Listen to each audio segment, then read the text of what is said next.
तो जल्द ही हम लोग को बिहार का वो चेहरा देखने को मिलेगा, बदलता रंग देखने को मिलेगा। इस बात के साथ मैं उनको आवाज दूं कि हम तो अकेले ही चले थे जानिबे मंजिल, मगर लोग मिलते गए और कारवा बनता गया। आदरणीय प्रशांत किशोर जी।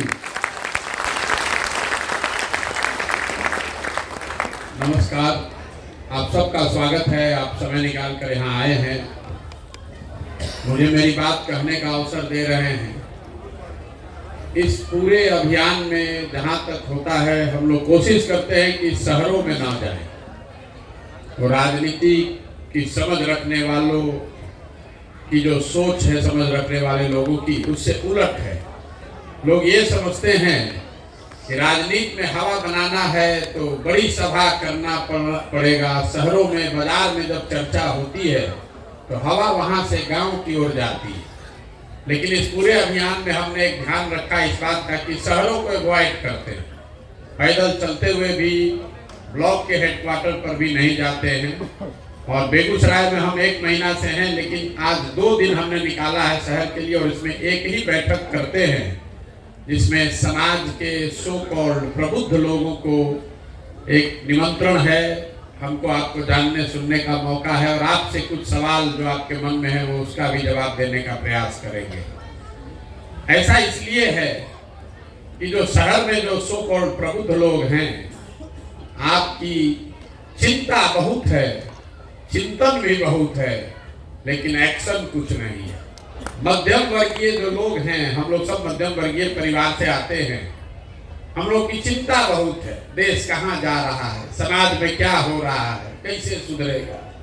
चिंता भी आपको बहुत है, क्योंकि आपकी सोचने की, समझने की क्षमता भगवान ने आपको दी है। लेकिन हम वो लोग हैं कि अपने गाड़ी में शीशा उठाकर एसी ऑन कर लिए तो समझ लिया कि बाहर गर्मी नहीं।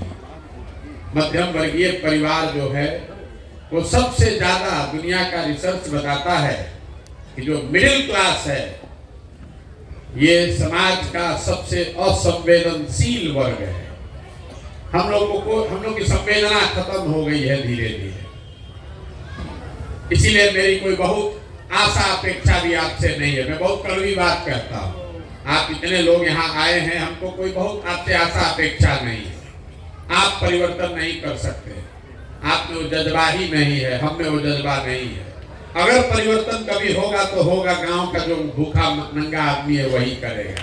आपको, हमको तो चिंता है, एक दिन जाएंगे आज दुकान बंद हो जाएगा तो आज आमदनी कम हो जाएगा। बहुत लोगों को, हमको, आपको ये भी लगता है कि बिहार में बड़ा भ्रष्टाचार है इसलिए हालत खराब है। लोग हमको भी आकर ज्ञान देते हैं कि इतना जाति है, इतना लोग अब अनपढ़ है, इसीलिए बिहार का दुर्दशा है। हम अभी आप इस बात शाम की चर्चा की शुरुआत एक सवाल से करेंगे जो मैंने पूरे 4500 से ज्यादा गांव में किया है, और आपसे भी ये करेंगे। और आपको 1 मिनट में अभी दिखेगा कि कैसे आपकी सारी विद्वता, आपका ज्ञान, आपका अनुभव बिहार में अनपढ़, गरीब, बेकार समझे जाने वाले लोगों से बिल्कुल अलग नहीं है। मैं 1 मिनट में एक सवाल पूछूंगा, आपको उसका जवाब देना है, हाथ उठाकर सबको बोलना है। पूरे बिहार में और कुछ हो या न हो, आपकी समझ से सभी के बच्चों के पढ़ने के लिए अच्छी व्यवस्था होनी चाहिए या नहीं होनी चाहिए? आइए, हाँ, जिसको जिसको लगता है होना चाहिए जोर से बोल दीजिए एक बार। होना चाहिए, इतनी समझ तो सबको है, सबको है। यहाँ बैठा हुआ हर आदमी आधा घंटा इस पर भाषण दे सकता है। हम आपका सिर्फ 15 सेकंड लेंगे। अब जरा अपने अपने बच्चों का चेहरा याद कर लीजिए और अपने बच्चों के नाम पर यहाँ बैठे हुए जितने प्रबुद्ध, समझदार, अनुभवी लोग हैं, अपने बच्चों के नाम पर आप में से जो भी चाहे ये बता दे कि आप में से किसने जीवन में एक बार भी अपने बच्चों के पढ़ाई के लिए वोट दिया है। देखिए, पूरा देखिए, पूरा देख लीजिए। और आप अकेले नहीं हैं मेरे भाई, 4500 गांवों में हम पैदल गए हैं और अपने भाषण की शुरुआत इसी सवाल से करते हैं। आज तक बिहार में किसी गांव में किसी समुदाय का कितना भी पढ़ा लिखा किसी मंच पर बैठा हुआ या पीछे खड़ा हुआ, किसी ने ये नहीं कहा कि भैया हमने अपने बच्चों के लिए वोट दिया है, बच्चों के पढ़ाई के लिए वोट दिया है। तो क्यों आप बेकार की बात करते हैं? क्यों बेकार का लंबा चौड़ा भाषण देते हैं?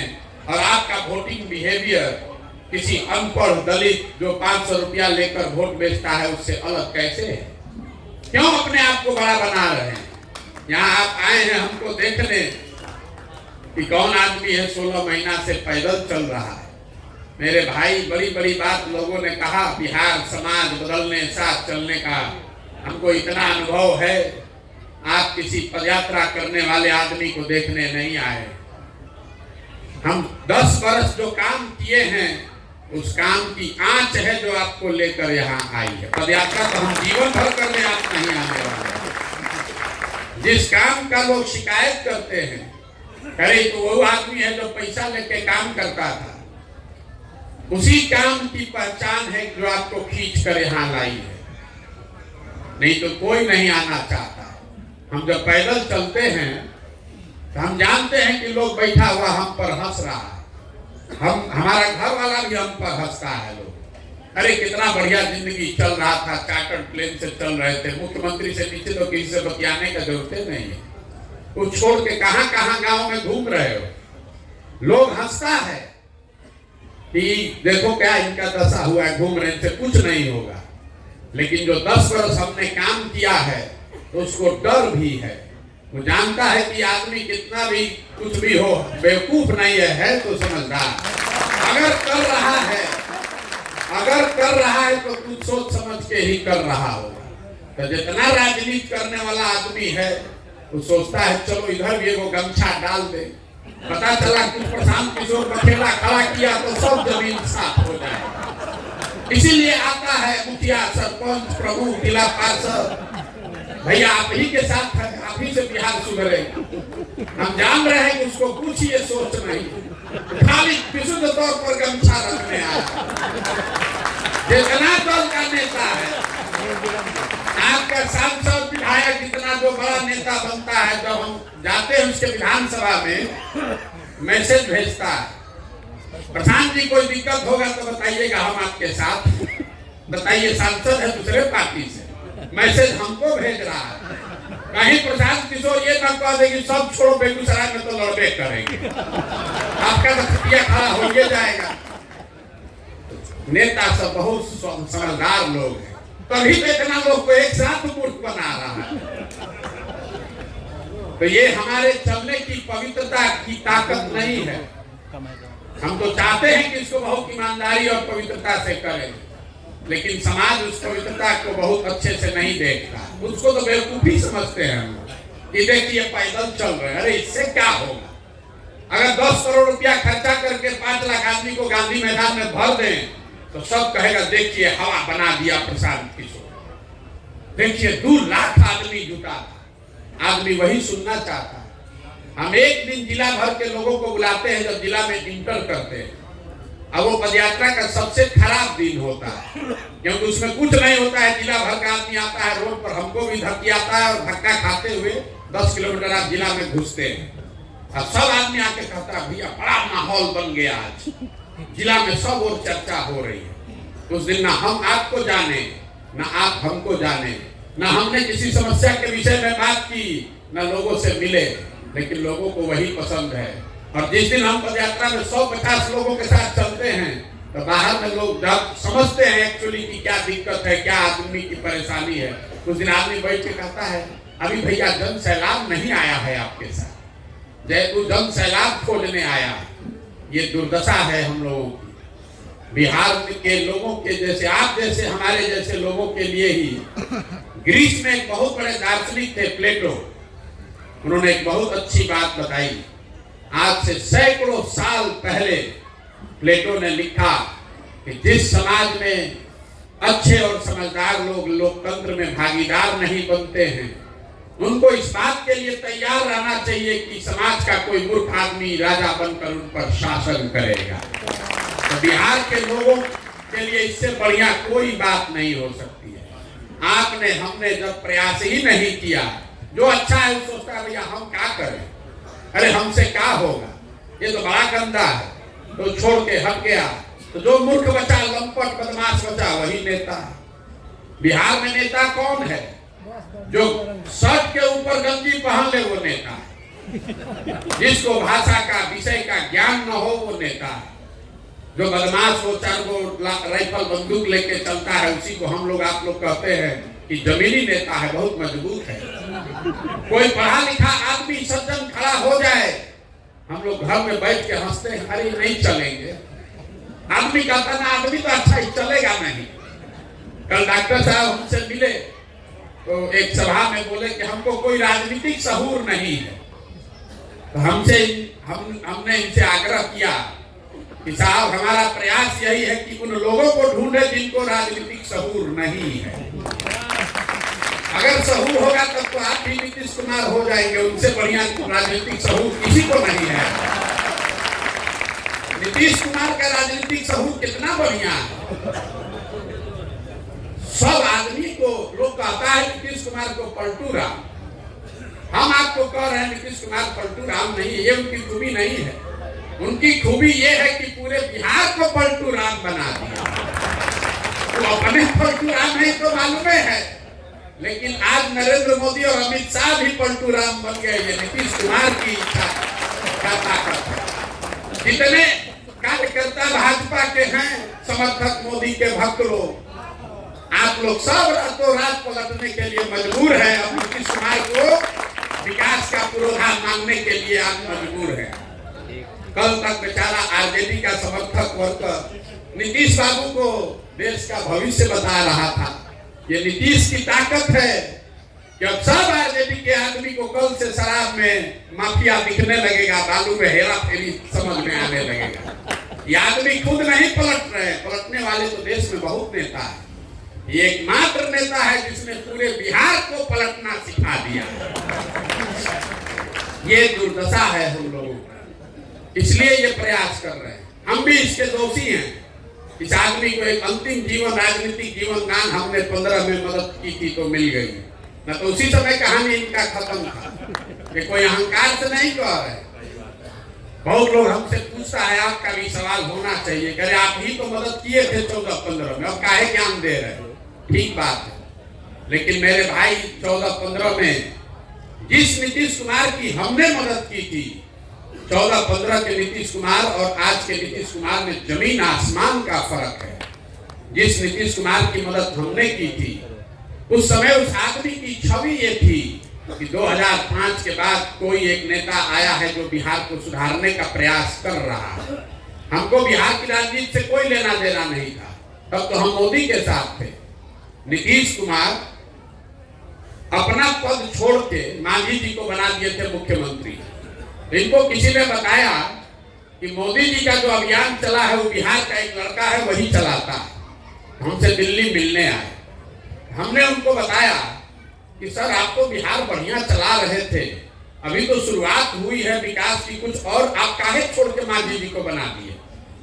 तो कहा उन्होंने कि हम तो लोकसभा में हमको जनता ने हरा दिया, अब हम किस मुंह से रहते उस पद पर।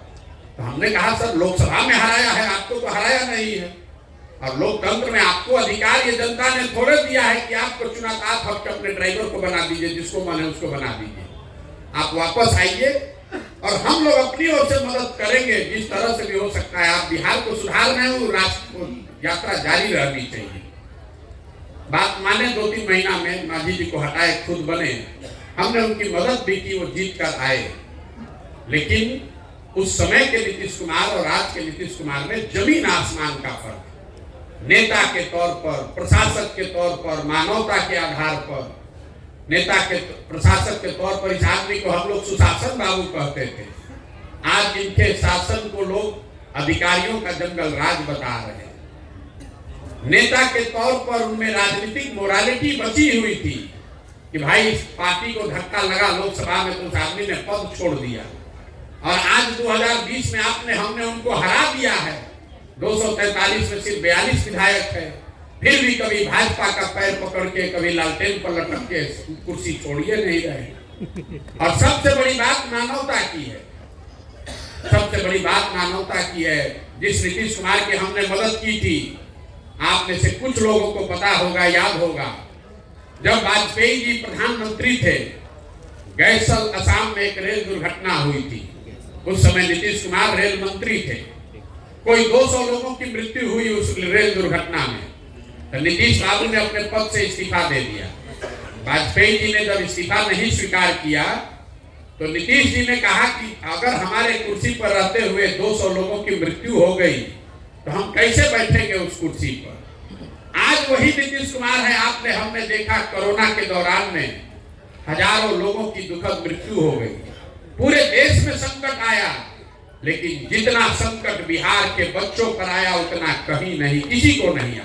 1 लाख से ज्यादा बच्चे घरों से निकाल दिए गए, लोग पैदल चल के आया। ये आदमी 1 महीना घर से बाहर नहीं निकला, 2 बस का व्यवस्था तक नहीं किया। इस नीतीश कुमार का विरोध कर रहे हैं, लेकिन बात नीतीश की करने के लिए हम नहीं खड़े हुए हैं आपसे। लोग कहता है भैया उनका पहले मदद किए थे, उनका मदद किए थे। मेरे भाई, लोकतंत्र में वोट और भरोसा 5 वर्ष के लिए है। संविधान बनाने वालों ने बहुत सोच समझ के 5 वर्ष का नियम बनाया है। सिर्फ देश में नहीं, पूरे दुनिया में। ऐसा क्यों है कि 5 वर्ष का चुनाव होता है? 10 वर्ष पर भी हो सकता था। ये इसलिए है कि जिस नेता पर, दल पर, विचारधारा पर, झंडे पर आपका भरोसा है, आप उसके साथ खड़ा होइए, उसको वोट दीजिए, उसकी मदद कीजिए। लेकिन वो वोट, वो भरोसा 5 वर्ष के लिए है, जीवन भर की बंधुआ मजदूरी नहीं है। बिहार की परेशानी का कारण यह है कि हम लोग राजनीतिक बंधुआ मजदूर बन गए हैं। कोई जात के नाम पर लालू जी का बंधुआ मजदूर है, कोई धर्म के नाम पर मोदी जी का बंधुआ मजदूर है, कोई लालू जी के डर से भाजपा का झंडा उठा के घूम रहा है, और कोई भाजपा के डर से लालू जी का बंधुआ मजदूर बन गया है। कोई अपने और अपने बच्चों के लिए वोटें नहीं कर रहा है बिहार। तो आखिर स्थिति सुधरेगी कैसे? इसीलिए ये अभियान चला रहे हैं, गांव गांव जाकर लोगों को हाथ जोड़ रहे हैं, एक ही संदेश दे रहे हैं कि भाई एक बार हमारी बात मानो, एक बार हमारी बात मानो, और एक बार देश की चिंता छोड़ दो, राज्य की चिंता छोड़ो, जाति की चिंता छोड़ो, मोदी लालू नीतीश को छोड़ो, प्रशांत किशोर को छोड़ो। एक बार अपने बच्चों के लिए वोट दो, अपने बच्चों के लिए वोट दो। कितना यहाँ जितने लोग बैठे, आप सब ज्यादातर लोग मोदी जी के भक्त हैं, सब भाजपा के वोटर हैं। हमको पता है, बहुत लोग हैं, चिंता मत कीजिए। अरे हैं भी तो कोई खराबी नहीं है। अरे हम लोग खुदे दिए हैं वोट भाजपा को। अरे हम तो खुदे मोदी जी का झंडा उठाकर घूमे हैं 14 में, इसमें शर्म की क्या बात है? ठीक है, आप हमसे अच्छे हैं, मान आप प्रोफेशनल हैं, घूम सकते हैं जी, सारा लोग प्रोफेशनल नहीं होता जी। इसीलिए हम प्रोफेशनल हैं, तो कम से कम अपने बच्चे की चिंता कर रहे हैं। जो विचारधारा के गुलाम हैं, वो अपने बच्चों को भी गुलाम बनाकर जी रहे हैं। हम ऐसे विचारधारा के गुलाम नहीं हैं, हम विचारधारा के पक्ष के लोग हैं। विचारधारा के नाम पर अंधभक्ति करने वालों के घोर विरोधी। मानव सभ्यता के इतिहास में विचारधारा का जाल फैलाने वाले लोग, जितने पूरे मानव सभ्यता के इतिहास में जितने बड़े क्राइम किए गए हैं, वो सब विचारधारा के नाम पर किए गए हैं। और जो विचारधारा का नेता होता है, वो यही सोचता है कि विचारधारा के नाम पर सब लोग हमारा भक्त बना रहे। आप कम्युनिस्ट को मानने वाले हैं, तो कम्युनिस्ट वाला क्यूबा से मंगाकर सिगार पिएगा और सोचेगा कि सब आदमी नंगा घूमता रहे विचारधारा के नाम। आप भाजपा के विचारधारा को मानने वाले हैं, तो आपका नेता ये सोचता है कि किसी गरीब को अगर रोड पर मार दिया जा रहा है तो आवाज मत उठाओ क्योंकि वो मुस्लिम है। अगर आप कांग्रेस के विचारधारा के हैं, तो आप यहाँ लालू और आप मिलकर लूट रहे हैं, तो आपका नेता कहेगा विचारधारा के मानने वाले हो, इसलिए विरोध मत करो, हम उस विचारधारा के मानने वाले नहीं हैं। और आप जितना यहाँ देश में विचारधारा का बात करने वाला है, एक बार आपको आग्रह करूंगा, जाकर गांधी को पढ़िए, गांधी को जाकर पढ़िए। गांधी ने कहा वेजिटेरियन बनिए, उस हिसाब से तो आरएसएस के विचारधारा के करीब थे। गांधी ने ग्राम स्वराज की बात कही, उस हिसाब से तो सोशलिस्ट हो गए। गांधी ने एसेट ओनरशिप की बात कही, उस हिसाब से वो कम्युनिस्ट हो गए। गांधी थे खुद कांग्रेस में, तो आप बता दीजिए कि गांधी किस विचारधारा के थे। गांधी ने कहा कि जो लोगों के लिए सही है वही सही विचारधारा। विचारधारा के नाम पर गुलामी मत करवाइए। और बेगूसराय में हम 1 महीना चलने के बाद आपको बता रहे हैं, आप लोग इस बात का बड़ा गर्व करते हैं कि हम लोग बिहार के सेकंड सबसे रिचेस्ट जिला है। 45,000 है तो वही भिखमंगे वाला स्थिति है सबका हम लोग का, लेकिन 45,000 प्रति व्यक्ति आय वाला जिला अपने आप को बड़ा समृद्ध बताता है। देखिए आपकी दशा, आपकी जानकारी के लिए बता दूं, पूरे देश में प्रति व्यक्ति आय है 1,35,000। बिहार में प्रति व्यक्ति आय है 35,000। बगल में आपका जिला है दरभंगा मधुबनी, जहां प्रति व्यक्ति आय है 22,000 25,000। उसके सामने बेगूसराय में है 45,000। तो लोगों को लगता है हमसे धनी तो कोई है ये नहीं है। लेकिन इसके साथ एक और आंकड़ा है बेगूसराय का, वो देख लीजिए। आर्थिक सामाजिक विषमता के मामले में बिहार में 17वां सबसे खराब जिला है बेगूसराय। यहाँ आर्थिक विषमता बहुत ज्यादा है। एक आदमी के पास अगर पैसा है तो पूरा गांव गरीब है। ये आर्थिक विषमता दूसरे जिलों के मुकाबले बेगूसराय में ज्यादा है। और ये सब विचारधारा के बावजूद, जबकि ये विचारधारा की जगह रही है। आप दिनकर का बहुत नाम ले रहे हैं। दिनकर का नाम, हम मधुबनी गए तो लोगों ने कहा कि भैया ये प्रबुद्धों की जमीन है। मधुबनी में तो एक से एक विद्वान है। पूरा मधुबनी घूम गए, कोई विद्वान नहीं मिला, खाली मजदूर मिला है। हम लोग वो लोग हैं जो कहते हैं हमारे दादा के हाथी बनता था, हमारे पास खाली अब उसका सीकर बचा। दिनकर कभी पैदा हुए थे, अब दिनकर बेगूसराय में नहीं है। दादाजी कभी थे, हम और आप नहीं हैं। क्योंकि बिहार में जिसकी भी ताकत है, बौद्धिक, शारीरिक या आर्थिक, वो बिहार में है ही नहीं। सब बिहार से आदमी भाग गए। कौन यहाँ बचा है? जिसको कुछ नहीं है वही यहाँ बचा हुआ है मजबूरी में, या जो जीवन के तीसरे चौथे पड़ाव में है वो है। यहाँ पर कोई नवयुवक बता दीजिए जो बहुत सक्सेसफुल हो, जो रह रहा हो बेगूसराय में, कोई नहीं रह रहा। और ये आपके लिए चिंता का कारण है, जो पैसे वाले लोग हैं। आपको लगता है कि हम तो ठीक है, हमारा लड़का पढ़ रहा है। मेरे भाई, आपकी दुर्दशा गरीब से ज्यादा खराब है। गरीब का बच्चा तो फिर भी छठ में आ रहा है तो 1 महीना रह रहा है। आपका बच्चा तो 2-4 दिन आता है, उतने दिन आपको देखने को मिलता है। हमारे अपने बच्चे की दशा देख लीजिए। हमारे बाबूजी 16 कमरा का घर बनवाए, इसमें बेटा रहेगा, इसमें पतोह रहेगी। अब उसमें वो दिया जलाने वाला भी कोई नहीं है। 5 बरस से हम अपने को अच्छा बेटा बता रहे, तो 4 बरस से घरे नहीं गए। हमारा बेटा, हमारे पास कितना भी पैसा हो, वो एक दिन भी बिहार आने वाला नहीं। क्या रहेगा? बिहार में कुछ है ही नहीं। ये दुनिया का, अगर हम लोग अलग देश होता अगर बिहार, तो दुनिया के 6वें सबसे गरीब देश होते। अफ्रीका में 54 गो देश है, उसमें भी 4-5 गो हम लोग से पीछे, हम लोग से सब आगे। बिहार में ये दुर्दशा। लोग कहता है बेगूसराय में बड़ा धनी लोग रहते हैं, यही तो दुर्दशा है यहाँ।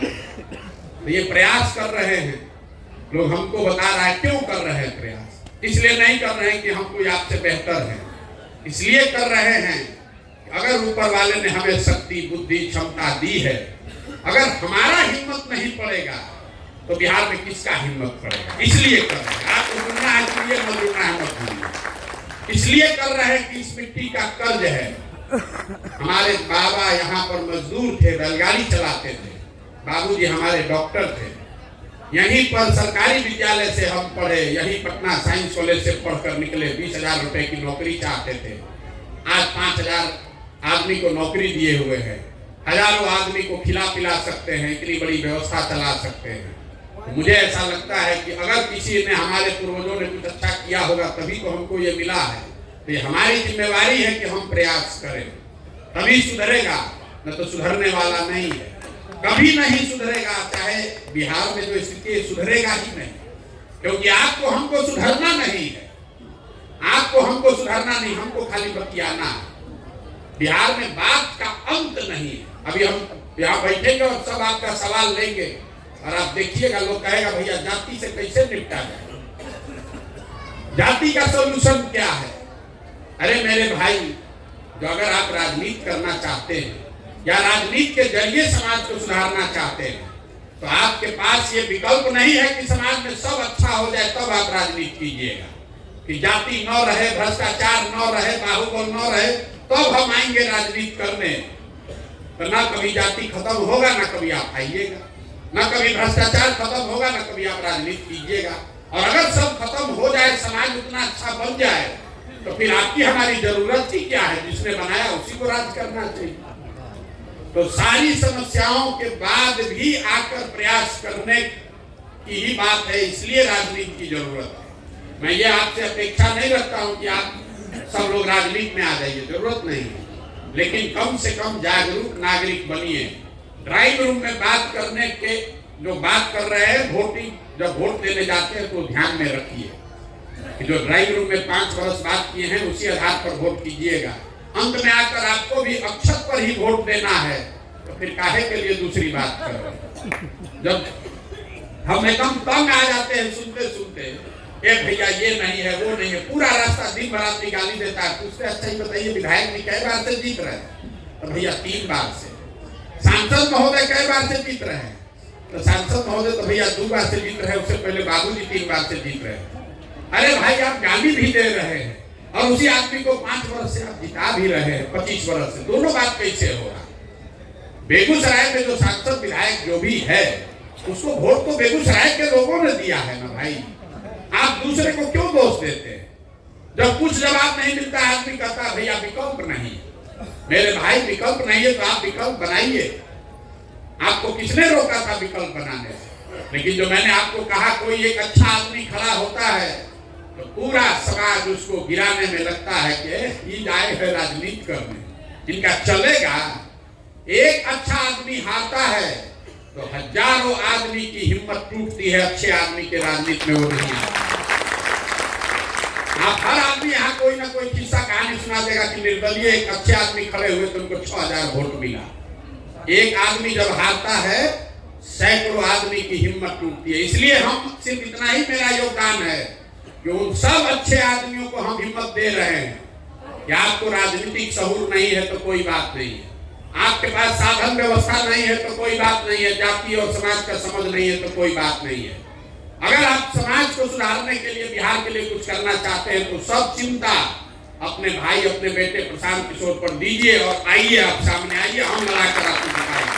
आप खड़ा तो होइए, आप खड़ा भी नहीं होइएगा तो जीतिएगा कैसे? खड़ा होइए। पैसे का, जाति का गुना गणित को हम पर छोड़ दीजिए। जिसको आप बहुत बड़ा नेता मानते हैं उसका भी गाली फंसता है तो हमसे सलाह लेता है। आप आइए तो सही भाई, आएगा ही नहीं, बैठा हुआ है, सोच रहा है पहले सुधर जाए तब आएंगे। सब लोग बैठ के सोच रहा है प्रशांत किशोर का अच्छा देखते हैं जब चुनाव में क्या हो रहा है। अरे जब हो जाएगा तो तुम क्या करोगे भाई? इसमें अगर आप इसको देख रहे हैं, सोच रहे हैं तो सिर्फ देखते मत रहिए। आपके पैसे की हमें जरूरत नहीं है, भगवान की दया से आपके पुरुषार्थ की जरूरत नहीं है, आपके जज्बे की जरूरत है, आपके आशीर्वाद की जरूरत है और आपके एक ईमानदार साथ की जरूरत है। आप लोग इसमें जुड़िए। नहीं जुड़िएगा तो आपके आने वाली पीढ़ी, आप बेगूसराय के हैं कि मधुबनी के, आप कुशवाहा हैं कि पंडित हैं कि दलित हैं कि मुसलमान हैं, बाहर जाने के बाद सबको बिहारी कहकर ही लज्जित होना पड़ता है। सबको बिहारी बनकर लज्जित होना पड़ता है। आपको भी, हमको भी, सबको बिहारी कहने में शर्म आता है और उसके लिए सिर्फ और सिर्फ हम लोग दोषी हैं, कोई दूसरा दोषी नहीं है। यहाँ के लोग दोषी हैं, आप और हम दोषी हैं, कोई नेता दोषी नहीं है। ये भ्रम मत फैलाइए। नरेंद्र मोदी, हम अक्सर कहते हैं मोदी जी देश के प्रधानमंत्री हैं। मोदी जी गुजरात के भी प्रधानमंत्री हैं और बिहार के भी प्रधानमंत्री हैं। गुजरात से उनको 26 MP जीत के गया है, हम लोग 39 MP जिता कर भेजे। उस नजरिए से बिहार उनके लिए ज्यादा महत्वपूर्ण है। लेकिन गुजरात में मोदी जी हर 5वें दिन जाते हैं, हर कुछ कोई ना कोई काम हो रहा है, सैकड़ों हजारों करोड़ रुपया का इन्वेस्टमेंट हो रहा है, 1 लाख करोड़ का बुलेट ट्रेन बनाया जा रहा है, 1 लाख करोड़ का बुलेट ट्रेन बनाया जा रहा है। बिहार में आज तक मोदी जी ने, आप सब प्रबुद्ध लोग हैं, आज तक मोदी मोदी जी ने बिहार के विकास के लिए एक बैठक नहीं किया, एक बैठक, काम नहीं, एक बैठक नहीं किया। अगर आप हमको खबर दिखा दीजिए कि आज मोदी जी ने दिल्ली में बिहार के विकास के लिए बैठक बुलाई है, हम आपको वादा कर रहे हैं कल से हम मोदी जी का झंडा लेकर फिर से चलेंगे। जिस आदमी ने 10 वर्ष में आपके हमारे बच्चों के लिए 1 घंटा नहीं निकाला, कल अभी वोट होगा, इसी बेगूसराय की एक जनता जाकर मोदी जी के नाम पर वोट देगी तो आपका हमारा बच्चा गुजरात जामनगर में जाकर मजदूरी नहीं करेगा तो बेगूसराय में फैक्ट्री का मालिक बनेगा। हम लोग का तो यही दुर्दशा है। अरे हम तो गांव-गांव घूम कर कह रहे हैं कि आपको जिसको वोट देना है दीजिए, जात वाले को ही दीजिए, लेकिन मुफ्त में क्यों दे रहे हो भाई? आप डॉक्टर हैं, आपके जात वाला आपके पास आता है, उससे फीस लेते हैं कि नहीं लेते? आप किसान हैं, अपना धान गेहूं अपने जात वाले को बेचते हैं तो धान मुफ्त में नहीं ना देते हैं? दूध सब्जी कपड़ा बेचते हैं तो उससे पैसा लेते हैं ना, 2 रुपया डिस्काउंट ज्यादा देते होंगे कि मेरा जात वाला है। तो वोट मुफ्त में क्यों दे रहे हो अपने जात वाले को? दो अपने जात वाले को, लेकिन अपने बच्चों के लिए रोजगार पढ़ाई तो मांगो भाई। इतना अकील नहीं है तो तुम नहीं भोगोगे तो कौन भोगेगा? लाखों रुपए का वोट लोग अपने जात के नाम को मुफ्ते में दे रहा है, अब फिर 5 वर्ष बैठ के रोता है कि भैया बड़ा गरीबी है, बड़ा भ्रष्टाचार है। तो विकल्प बनाना है तो आपको हमको लगना पड़ेगा। ये व्यवस्था दल नहीं है, ये प्रयास है कि बिहार में हर वो आदमी जो नया विकल्प, नया दल बनाना चाहता है उसको साथ में लिया जाए, उसको साथ में लेकर चला जाए, ताकि कल होकर आपको अच्छे नेता और अच्छे दल के अभाव में, मजबूरी में किसी को वोट न देना पड़े। और इसी प्रयास में लगे हुए हैं। 16 महीना लगा है। एक चीज मैं आपको कह सकता हूं कि चाहे 16 महीना लगे या 16 बरिस लग जाए, एक बार जब सोच कर आ गए और इस काम को ठान लिया तो दुनिया में कोई आदमी पीछे नहीं धकेल सकता। इसको किए बगैर मानेंगे नहीं, चाहे जितना बरस लग जाए, जितना महीना लग जाए, जितना काम करना पड़े। ये सोच समझ कर आए हैं। और एक अंतिम बात, जितना लोग को लग रहा है तो बढ़िया बतिया रहे हैं, होगा क्या, देखा जाए क्या होता है। आपको एक चीज बता दें, आप हमको इतना गहराई से नहीं जानते। हम उन लोगों में से नहीं हैं जो ऐसे इमोशनल होकर काम ठान लेता है। भोजपुरी में हम लोग का एक कहावत है, बज के बूझना और बूझ के बजना। बहुत लोग हैं पहले बज जाता है, फिर बूझने लगता है कि इसमें क्या दिक्कत है। हम दूसरे कैटेगरी वाले हैं। अगर यहाँ आए हैं, बिहार में लड़ाई ठाने हैं, तो सोच समझ कर आए हैं कि इसको करने के लिए कितनी मेहनत करनी पड़ेगी, कैसी व्यवस्था बनानी पड़ेगी, कितना पसीना बहाना पड़ेगा, कितना संसाधन लगाना पड़ेगा। और वो सब सोच समझ कर ये जीवन में निर्णय लिया है कि इसको करना ही है, चाहे जो भी करना पड़ेगा। और अपने जीवन काल में इसको करके आपको दिखाएंगे। आपको तय करना, आपको मन है इसमें जुड़िए, और न मन है तो जिसका झंडा उठाकर घूमते रहिए। अब आप लोगों के जो सवाल है आप सवाल कीजिए, आपकी स्वतंत्रता है। आपके पास 2 घंटा भी समय है। आपको हड़बड़ी होगी, हम तो यही रहते हैं, आप जितना चाहे सवाल कर सकते हैं। कटु से कटु सवाल करने के लिए आप स्वतंत्र हैं।